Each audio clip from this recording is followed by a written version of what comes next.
Today we're going to be making a journal wrap based on the beautiful work of Maggie Morris. And stick around and you'll see it finished.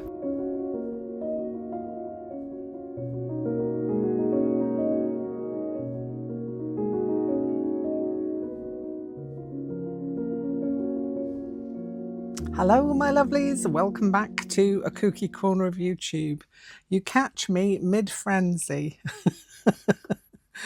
Yeah, it's a state I'm quite often in, but even more so now because I'm completely inspired to make a little journal cover, but using the inspiration of Maggie Morris, who produces the most beautiful stitched pieces, and also inspired by Annie Claxton, who's put the video together of Maggie's beautiful pieces that she has sent to her. And Maggie's work always blows me away. Absolutely stunning, beautiful, and I don't know if I could ever replicate anything as stunning and beautiful as her work.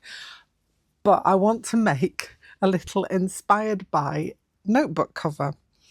I think Annie is doing the scroll over on her channel, so pop over to Annie's channel to see the whole thing about Maggie and all the inspiration that Annie's taken from her to make her scroll piece that she started. And I was just so inspired. I'm just so inspired that I needed to get this together and have a go at making a notebook cover. What I wanted was a cover for these softback books that I sometimes slip in my bag when I don't have a lot of space. So I wanted something that I could use to protect these, because otherwise they just get battered and bashed about. And so I thought, what a better thing to do than make a Maggie inspired piece to cover my notebooks. I've got a few of these, so when I finish with one I just replace it with another one. They're just a really nice size to carry in my handbag. Now I need a ruler to tell you what size they are. So let me wreck my place and have a look. So these are about 9 centimeters by 13, or let's go with imperial, about 3.5 by 5. So they're just slightly wider than an index card, I do believe. I'm just going to measure that now. She said, hoping to find an index card somewhere. I've got a covered one here. Oh heck, that's a whole, yeah. So it's about 1/2 inch wider than an index card, basically. So what I have done is I have some of this really nice thick wool felt that I use to make some hearts with, and I've got a whole load of pieces left over, a ton of them. So I've measured out a piece. Again, need the ruler. I have gone with 10 inches by 5 and a bit. So 10 inches by 5 and a bit. And I think this is 5. So this should be okay. I'm just finishing pinning up different places. So I've laid out my fabrics. I've got all my fabrics here, all little snippets of fabrics that I've got left over from the quilt that I'm making, the Losing My Marbles quilt. So I've got whole snippets of things that are going to be perfect for this.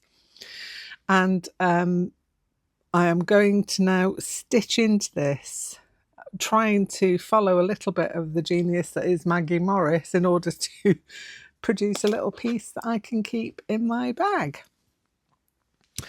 So I think what I'm going to do, first of all, I pinned it all down as much as is humanly possible. There's plenty of pins in here. I would have probably used some Pritt stick, but it doesn't go very well just pinning straight onto the felt, which I have done for this one. I've just pinned it straight on. I'm also trying to decide how I'm going to finish up the inside of it. but that's a problem for future me. So for now, what I'm going to do is I'm going to grab a whole lot of beautiful coloured threads. Maggie uses the most lovely threads. As I say, if you want to see some more of Maggie's work, I have got a heart from Maggie on my desk here somewhere underneath all the detritus that's here as well already. But if you want to go and see some beautiful examples, please pop over to Annie Claxton's page. I will leave a link in the description box below so that you can go and see some of the pieces that Maggie has sent to her. And also, if you go on to Annie's Facebook group page, there you can search for Maggie's work and have a little look and see some of the beauteousness that totally is just she's such an inspiring lady, I have to say. Really inspiring. So without further ado, what I'm going to do is to tack this down, and then I'm going to search out some stitches that I can use in order to get some kind of an idea of Maggie's work onto this piece. So here we go. I just want to measure this now. I'm sure it's fine, actually. It's going to be the perfect size, really, for a little notebook cover. Yeah, that's going to be absolutely fine. I've gone through every colour in the rainbow here. I've gone through everything. I'm just trying to decide whether I need some more other pieces in here, but I can always add. I can always add to it. So what I'm going to do is grab my threads. I'm going to go and have a lovely stitching session, and I'll come back and show you part way through, show you what I've done.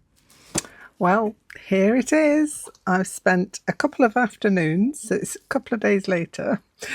Well, one day later, to be fair, because I spent yesterday and today up till now stitching into this, and this is what we have, and I'm kind of quite pleased with it. It helps if I turn it the right way around, because that's the way I want it. So literally have covered almost every bit of this with stitching. So many stitches, but I've thoroughly enjoyed it. I was listening to an audiobook, so everything was all well with the world, and I was just happy stitching. Now, what I've added in as well that is purely just me, I think. I've got some beads in here into the centres of these spirals here that I just added in on both sides, and gone in with my fluorescents, because you know I can't do anything without a fluorescent. I restrained myself from adding sparkles, but I had to have some fluorescents in there. So we have got some fluorescent yellow. There is some fluorescent green somewhere in here. I think it's down there, maybe. It doesn't show up as well as the yellow. The yellow really stands out quite a bit. Fluorescent orange and red up here. And a little bit of fluorescent down here.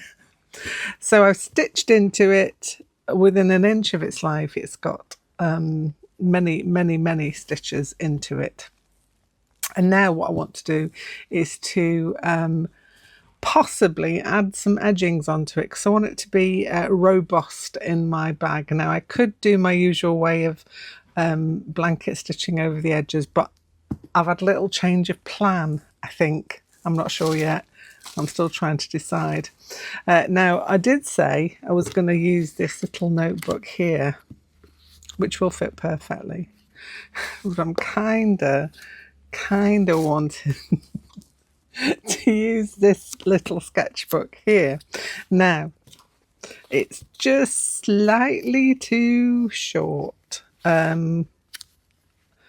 mean, only slightly. And if I add some edging onto it, it might just make it. It would still fit this one for sure, so this could still go in it.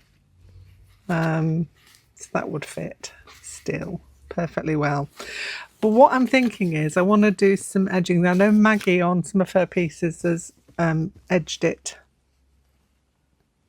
with fabric on tops, bottoms and sides, and I'm considering, I've got these offcuts that I've got from my quilt that I think would work rather nicely as an edge for top and bottom. Now what I'm going to do is I'm going to piece these together because I've got no pieces that are long enough to go that way.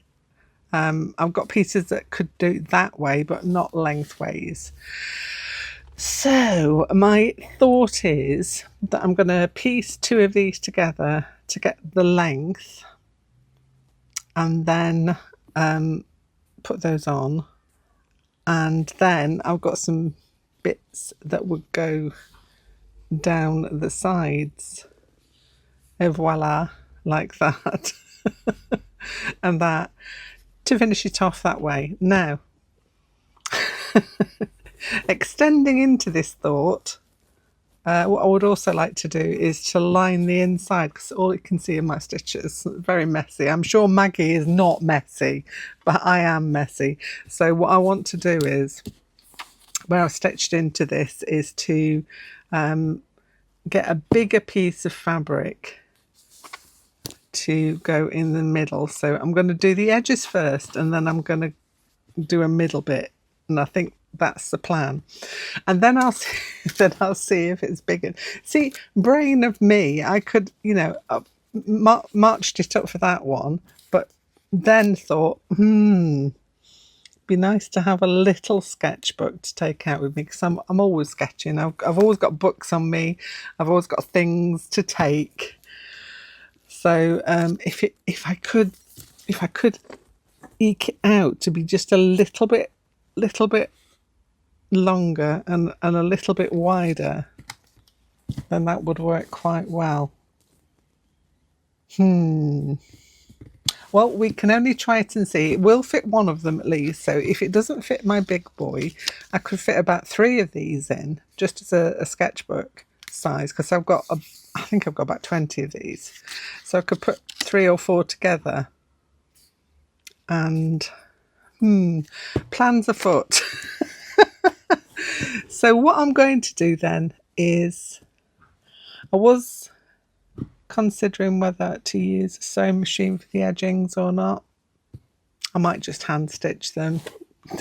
I may just hand stitch them on, but what I have got to do is join them together first to make the lengths long enough for these. So that's what I'm going to do now, and then I'll have a think about how it's all going to fit on here, and if it will extend it enough for me to use it for that black book instead. I'll be back and you'll be able to see what I decided. Well, I've completed my journal wrap. It's been upgraded from, let me just take you up slightly. It's been upgraded from a notebook wrap to a journal wrap, because once I added the little bits on the end, it did extend enough for me to put my new journal in. So yay! So let me show you what I did. Let me just undo the little tie wrap that I put around it. Oh gosh, my journal's just jumping out. So this is what I did. I added some edges on to finish it off, and put this long tie insert into there to sew it down so that I'd have something to fasten it with. This is just pieces of fabric that I sewed together and then just made them into a long folded over piece that I could then sew together to finish off and make my journal wrap. I lined the inside with this black and white because I did consider a colour, but it just took away from all the beautiful colour on the outside, and I thought that was a nice contrast. And because of my lovely journal that's going inside there, I thought that would work really well. It fits in there perfectly. It's just the perfect size. Also, while I'm here, I'll show you the stickers that I got for my new journal, because I always like to put some stickers on, and these are from Slightly Ghosts on Etsy, and they're the bat ones. I've had lots of stickers from this particular lovely lady, and beautiful bats. I love bats. So they've 3 bats in there with some little ghosty stickers as well. Slightly ghosts, and this is her details. So it's slightly ghosts. And this is from Etsy. But yeah, just thought I'd show you that while I had them here with me. I absolutely adore all her stickers, and I am happy to get these bats. To christen my beautiful Maggie Morris inspired journal wrap, which is something that I've been obsessed with for the past couple of days. I've been fueled by tea, podcasts and audiobooks. But I couldn't leave it alone. It was one of those things, I got completely into it. I can understand, I was so relaxed. I wasn't like obsessively stitching, but I just couldn't leave it. I couldn't leave it alone. So we managed to get all the details in there. I managed to frame it all up with this. Actually, I did do the joining of the 2 pieces for those bottom bits, so I kind of swapped over the sides that that particular fabric was on, so that it was on both sides. And I'm really happy with it. Can't wait to start using it. I've still got a few threads hanging that I have to trim off a little. There we go. That was a little bit, it was just a tad bit too long when I finished it, but at least it was too long and not too short. So that wraps around there, protecting my journal. And then this bit wraps around quite a few times. I quite like a nice long tie for my journal. And I just tuck that inside there. I could finish that end off with something else, but for now it's just going to be like that. And I have thoroughly enjoyed it. Please go and have a look at Annie's, Annie Claxton's of Arty Farty Annie. She's done some beautiful videos on Maggie Morris and Maggie's work, and the piece that she is doing for this, it's her challenge basically. Well, not a challenge, but a thing that a project, should I say. That's the word I was looking for. It's Annie's project that she's making a scroll, very similar to the ones that Maggie makes, and I just wanted to put a little something onto this one to make it fit for a journal cover, because that way I'll get to admire it every day. I'll be looking at this every day like I look at all my other ones when I use them, and then it just makes me think of Maggie and how wonderful and how lovely her pieces are. Anyway, that's enough from me for today. I hope you enjoyed having a look at how I put this together, and as I say, please do go over to Annie Claxton's channel. I will leave a link in the description box below so you can check out a much more detailed look at Maggie's work, because I know that Annie has a few of Maggie's pieces. And yeah, anyway, I'll be back here very soon with something else, so bye for now.